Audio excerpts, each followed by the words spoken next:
به نام خداوند بخشنده مهربان، با یاد و نام خدای بزرگ و مهربان برنامه روبرو را با شما آغاز میکنیم. از این به بعد قصد داریم با اشخاص مختلف در موضوعهای مختلف برنامه روبرو را ادامه دهیم. در این برنامه دعوت کردیم از استاد محترم محمد سعید رضایی، عضو ریاست عالی حزب نهضت اسلامی تاجیکستان و یکی از سابقه داران این حزب. استاد خوش آمدید. تشکر زیاد.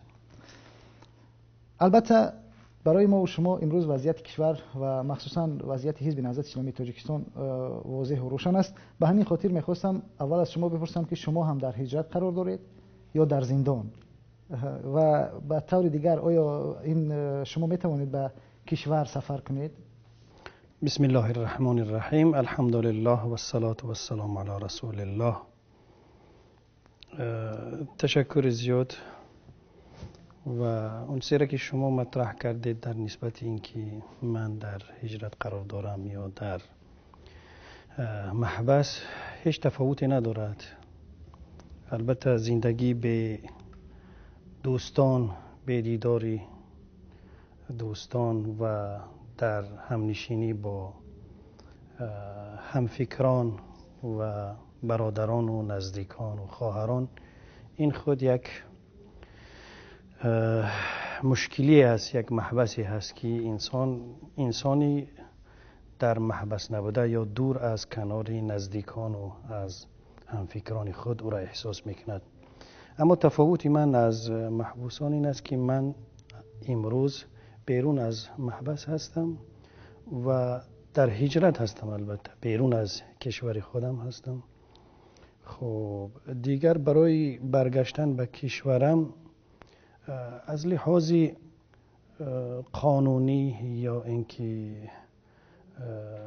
ارتکاب شدن به کدام یگان جنایت یا کدام چیزی هیچ اشکالی ندارد برگردم. اما بر اساس اتهاماتی که بالای حزب نهضت اسلامی تاجیکستان که من از ریاست عالی اون هستم و یکی از کسانی هستم که تقریبا از ابتدای تأسیس این حرکت با این حرکت بزرگ شده ام، خیلی برایم سنگین است و مشکل هم هست که نمیتوانم به کشور برگردم.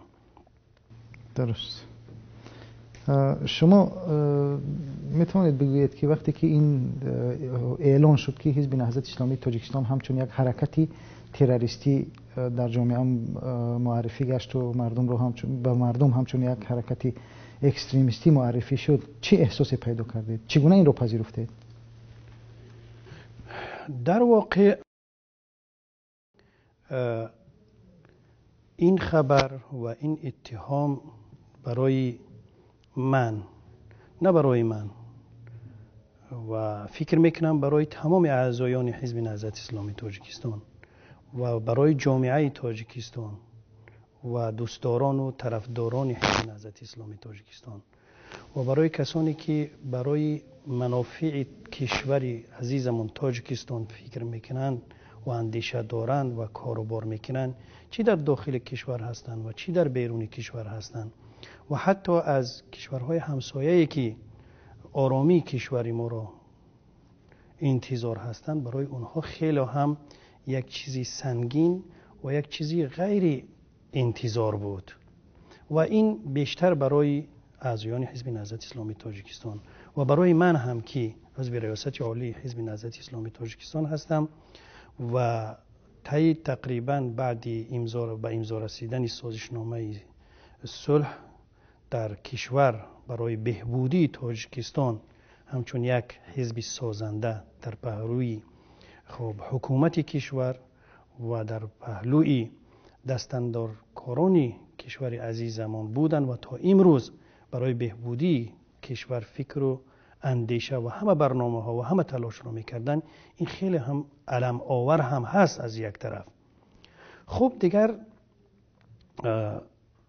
پس باید ما امروز سر این فکر کنیم که علم آور از کدام جهت. خب من میگویم که و در این فکر هم هستم و تا آخر بر این عقیده باقی میمانم که کسانی که چنین یک اتهام را برای یک حزب سازنده، یک حزبی که برای آبادی کشور و خب مردم کشور فکر میکرد، حتی حالتهای سنگینی که مسلحانه بود و خیلی هم قدرتی فوق العاده را در اختیار داشت برای آبادی کشور، برای امنیت کشور، از همه همونها صرف نظر کرد و آبادی کشور را دست در اندرکارانی کشور تاجیکستان گذاشت و برای بهبودی تاجیکستان کار کرد. چنین یک اتهام و چنین یک تهمت را زدن برای تداوم یا که برای دوام دادن سلطه خودشان، نه اینکه خوب و نه اینکه ضرر آور، بلکه برای منفعت کشور و برای ملت ما هم یک چیزی بسیار سنگین و خطرناکی است. شما درباره صلح گفتید. نهضت اسلامی تاجیکستان یک جانبی صلح بود و حالا به نظر شما تقدیر این صلح چی شد؟ چون ما از تاریخ میدونیم که در بسیار مواقع ها صلح معمولا به شکست یک طرف انجام میده است. آیا این تقدیر صلح تاجیکان چنین است؟ البته بسیاری صلح ها را ما میبینیم که بین دو طرف به سازش میرسند و آنها ثمره خوب داده اند. ما نمیتوانیم بگوییم که صلح تاجیکان در این راستا، در پیشرفت کشور، در امنیت کشوری ما کدام تأثیر نداشته باشد. البته که داشت و تا سال 2010 و بعد از اون نه اینکه در کشور این سازشنامه صلح تاجیکان حتی به شکل نمونه در زبان و در برنامه‌های سازمان و ملل و بسیار از کشورهایی که در اونها حالتهای ناگوار جاری هست همچون نمونه ذکر میشد که باید از صلح تاجیکان باید استفاده ببرند، باید عبرت بگیرند، باید از اون کار گرفته شود. حتی در بعضی کشورهای اروپایی هم خواستند که یگان شکل آموزش این را، پروسیدور این صلح را همچون یک چیز نمونوی روی کار بگیرن. اما میبینیم که خب بعضی عامل هایی که خب اونها متاسفانه میگویم برای ضرر کشور یا اینکه برای خللدار کردن امنیت کشور اونها کار میگرفتن، واقعا هم این صلح را خللدار کرد. آیا الان هم شما این صلح را برای دیگران مایه عبرت و آموزش میدید؟ نه باشد. من میخواستم که در این راستا چیزی بگویم. حالا نه اینکه یک صلحی که واقعا هم برای منفعت کشور بود اون از بین رفت، بلکه این یک عبرتی شد برای دیگر گروه هایی که خود در کشور تاجیکستان باشد یا اینکه بیرون از کشور تاجیکستان باشد، برای اونها یک عبرتی می شود که یعنی یک طرف صلح تاجیکستان یعنی گروه اسلامی ها بودن و یک طرف دیگر گروه دنیوی ها. و اینجا یک عبرتی می شود که هیچگاه نمی شود که بین اسلام و دنیویت یک صلح به امضا برسد و او دوام بیاورد. هرگاه که بین این دو گروه اگر یک امضا، یک توافقی بشود، ناگزیر دنیوی ها این صلح را و این سازشنامه را خللدار میکنن، در حالی که اونها قدرت در دست دارن. یعنی با اون چیزی که توافق بود که باید که دوام بیابد به اون عهد و پیمان خود نایستادن. یعنی این مشکلات اون است. بله. یعنی گفتنی هستید که همیشه جنگ بین اسلام و دنیوی ها ادامه خواهد یافت؟ معنی گپ شما آیا شما یگان چیز دیگر از همین کاری که در تاجیکستان اومد بعد این قدر خب گذشت هایی که از طرف اسلامی ها بود به خاطر کشور، حتی در برخی از موردها حزب نهضت اسلامی تاجیکستان در کشور متهم به این میشد که از مقدسات اسلام، از بعضی از مناسکی که حتی اونها یعنی حکم قطعی و فرضی دارن از اونها هم تنازل دارد. یعنی مجرای خود را از اسلام، از راه خواب نشان داده خداوند، یعنی اینها تهمت بودن دیگر کرده است به خاطر امنیت، به خاطر منفعت کشور. با وجود این هم این رو یعنی گرفتار کردن به یک اتهامی که یعنی کس تصوری اون را ندارد. نمیکرد که چون این یک اتهام یگان تهمتی باشد. این هم به خاطر چی؟ به خاطر کرسی، به خاطر سلطه، به خاطر دوام یافتنی خب در قدرت. اما نمونه‌های وجود دارند که در کشورهای دیگر بین دنیوی‌ها و اسلامگراها یک ارتباطی مناسب و ارتباطی بسیار خوب وجود دارد و آنها توانستند در کنار هم آرامانه و با تفاهم زندگی کنند. زندگی مسالمت‌آمیز در کشور ترکیه، در کشور مالزی، در کشور تونس امروز میتوانیم ببینیم. آیا اینها مثلا نمونه این نیستند که مثلا میتوان بین دنیویت و اسلام یک صلح وجود داشته باشد؟ و از طرف دیگر شما فکر نمی‌کنید که این یک مثلا وضعیت فعلی تاجیکستان این اصلا مفکوره یک عده افراطگراهای دنیوی هست؟ شما برای سوال خودتون خیلی پاسخ خوب هم دادید. در اون کشورهایی که شما از اونها یاد کردید و در اونجا تفاهم بین نه اینکه گروه های اسلامی و دنیویت وجود دارد، بین یعنی اون کشوری نیست که تنها اونجا دو گروه باشه وجود داشته باشد، یکی اسلامگرا و دیگری دنیویت. هر یک کشور گروه های زیاده دارد. خب اما شما بر اساس اینکه اغلبیت اونجا مسلمان ها و اغلبیت اونجا دنیوی ها، یعنی در یک قسمتی یک فایزی نظر رس قرار دارن، خب یادآور شدید بله اونجا در این کشورها واقعا هم به مضمون دنیویت یعنی مضمون دنیویت کی اون را همچون یک پرینسیپ عمل قبول کرده اند که عبارت از این است که قدر گذاشتن افکار عموم مردم، خواه مسلمان است یا اینکه غیر مسلمان است، به این چیز قائل هستند.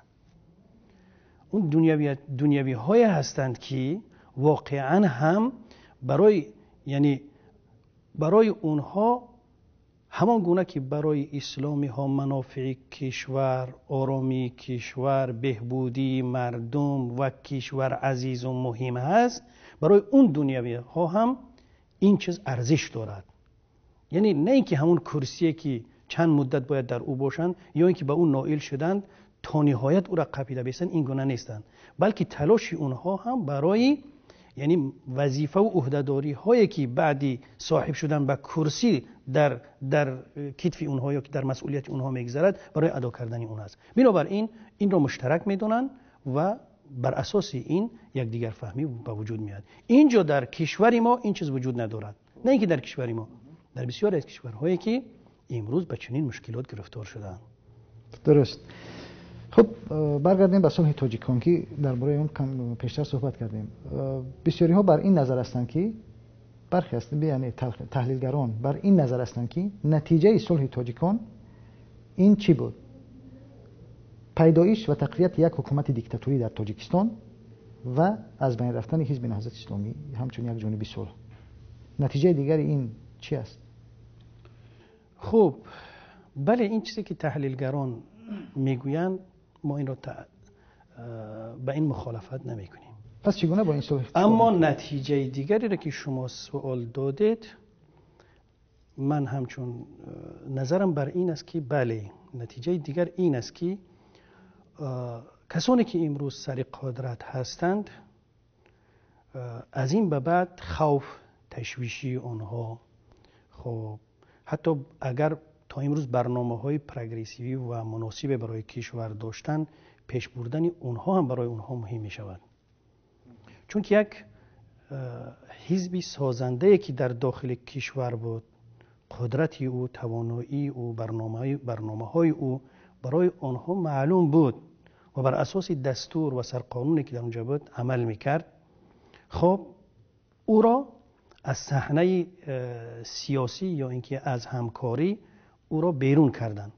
اما امروز آن چیزی که اونها را خب وادار میکند که یا اینکه تهدید میکند بیشتر میشود.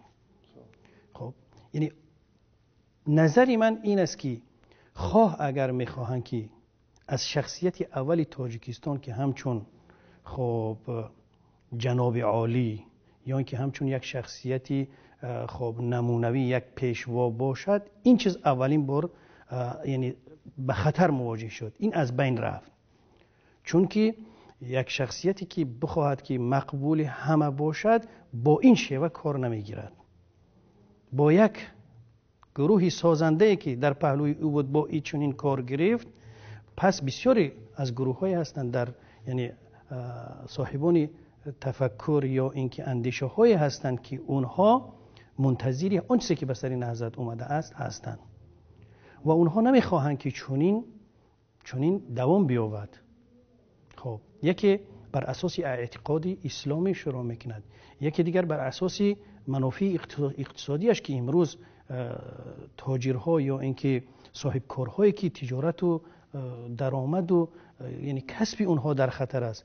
خب روزنامه‌نگارهایی که یا اینکه صاحبان اندیشه که امروز بعد از صحنه دور شدن نهضت اونها در یک فشار یا اینکه در یک حالت وزنینی قرار دارن که نمیتوانند که از خب با آزادی از اندیشه های خود سخن کنند، اونها هم در فکر میشوند. پس یعنی اون چیزی که امروز تصور کردن که بعدی نبودن نهضت یا اینکه اسلامی ها به او چیز میرسن، این به خطر مواجه میشود که بیشتری اون باز میاد به سر ملت و به سر کشور که کشور از این به بعد مشکلی های زیادی را خدا نکند در انتظار است. درست. حالا شما گفتید که مثلا یک گروه سازنده، یک نیروی سازنده یا نام برده از حزب نهضت اسلامی تاجیکستان و ما هم چگونه میدونیم که در طول فعالیتش حزب نهضت اسلامی تاجیکستان به یگان عملی غیر قانونی یا اینکه ضد قانونی دست نزده است. اما این حکومت چرا نتوانست با چنین یک نیروی سازنده کنار بیاید؟ به نظر شما مشکل در چی بود؟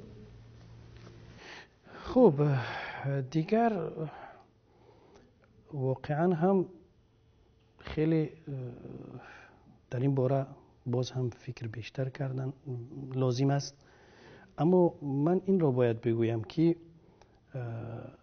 کسانی که امروز در قدرت هستند، یعنی حکومت امروزه تاجیکستان، از نظر ملتچگی نه، یعنی محدود به قومچگی، از این هم گذشته محدود به همون وظیفه‌ای که امروز دارند به همون شده‌اند و هر یکی همین ها بر اساس همون کرسی خود فکر میکنن و باقی ماندنی در کرسی خود.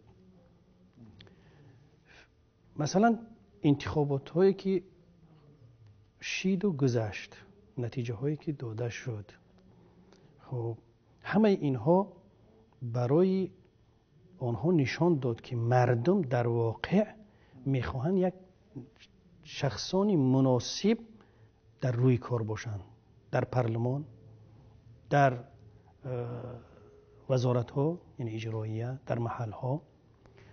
اما این نتیجه های انتخابات برای مقصد و منافع او کسایی که اشاره کردیم و گفتیم گذاشتیم به اونها مخالف بود و این را عامل قرار دادن و این را خطر قرار دادن و به برنامه رئیس جمهور که پیش گرفته بود توانستن اون را قانع کنن که این نه اینکه برای ما بلکه برای خودی خب رئیس جمهور یا اینکه مقامات بالایی هم تهدید میکند و اونها حلی یعنی بودن خود را یا اینکه دوام یافتن حکومت را همچون منافع کشور تلقی کردن و نبودن اونها را در سر قدرت همچون خطر به کشور و به منافع کشور و به این کار دست زدند.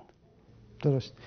به نظر ما چندین بار شنیدیم که رهبریت حزب نهضت اسلامی تاجیکستان حکومت را دعوت به مکالمه کرد و حکومت حتی مکالمه را نپذیرفت.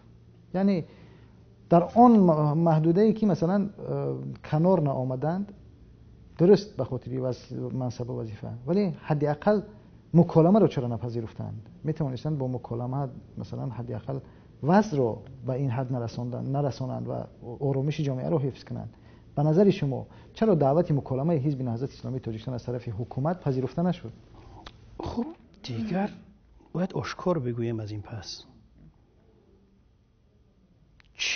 چی داشتن که بشینن و سر یک میز اطراف او گفتگو کنن؟ چی چیز حکومت برای کشور، برای مردم تقدیم کرد بعد از به امضا رسیدن سازشنامه نهایی صلح تا امروز چند سال میگذرد و چی بهبودی برای کشور در همه ساحاش، در ساحه اقتصادی، در ساحه امنیت، در ساحه بهبودی مردم، زیستی شهروندان، تأمینی خب اهالی با آب، با برق، با همه اینها، یعنی چی چیزهایی را تقدیم کردن که امروز بشینن سری یک میز و مکالمه کنن، گفت و شنید کنن.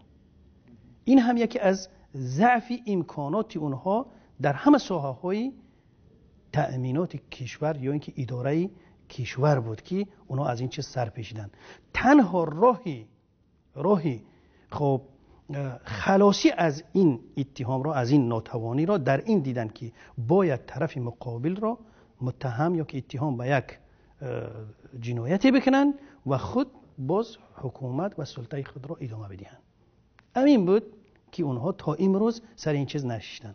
اما اونها فکر بر قدرت، بر توانایی، با آنچه که امروز با کمک حزب نهضت اسلامی تاجیکستان این امنیت، یا که من میتونم بگویم که یعنی 100% نهضت اسلامی تاجیکستان در آنچه که دیده می شود، در امنیت، در استقرار، در پیشروی اقتصادی، در خب جلب سرمایه‌داران خارجی به کشور و دیگرگونی که در کشور شده است، 100% سهم حزب نهضت اسلامی تاجیکستان در اونجا دیده می شود، اما سهم حکومتداران در اونجا دیده نمی شود. به خاطر اینکه در تاجیکستان یک گروه مخالف مسلح نیست، اپوزیسیایی خب سازنده وجود دارد، سرمایه گذاران از خارج به تاجیکستان سرازیر شدند، سرمایه گذاشتند. اما ببینیم که خب قانون هایی که برای سرمایه گذاران، برای بهبودی اقتصادی اونها هست، از باج و از گمرک و از خب چند فایزه گرفتن و دیگر هایی که بالای اونها وضع شده است، خب اونها را مجبور کرده است که اونها ترک سرمایه گذاری در کشور تاجیکستان کنند بروند. یعنی بهبود نبخشیدن به قانون ها برای آسان کردن یک سرمایه گذار، برای آسان کردن یک سرمایه گذار خارجی، یک کسی که میخواهد در تاجیکستان سرمایه بزنه. اینها همه اش یعنی به آن آورد رسون حکومت را که چکار کند، همون خب یک حزب سازنده که در پهلوی او هست، یا که اگر حزب نهضت اسلامی هم نمیشد یک حزب دیگر هم میشد، حزب دموکراتی میشد یا حزب سوسیالیستی یا سوسیال دموکرات، در این موقعی که یعنی از این امکاناتی که حزب نهضت اسلامی تاجیکستان از او یعنی برخوردار است و تا امروز کار کرده اومد، اگر برخوردار میشید این بلا به سر اونها هم می اومد. برای آنکه این طرف چی یگان چیزی قابلی ارزش برای منفعت، برای امنیت، برای اقتصاد، برای یک خب دانشمند را، برای مکتب، برای مدرسه، برای برگرداندن مهاجرین کاری به کشور، تامین کردن اونها با جای کار، این چیزها که وجود نداشت، راه خلاصی را و برگرداندن توجه مردم را به سوی یک اتهام دروغ، به سوی یک تهمت، به سوی یک چیزی که عاقبتش به خود اونها ضرر دارد به اینجا آورد رساند.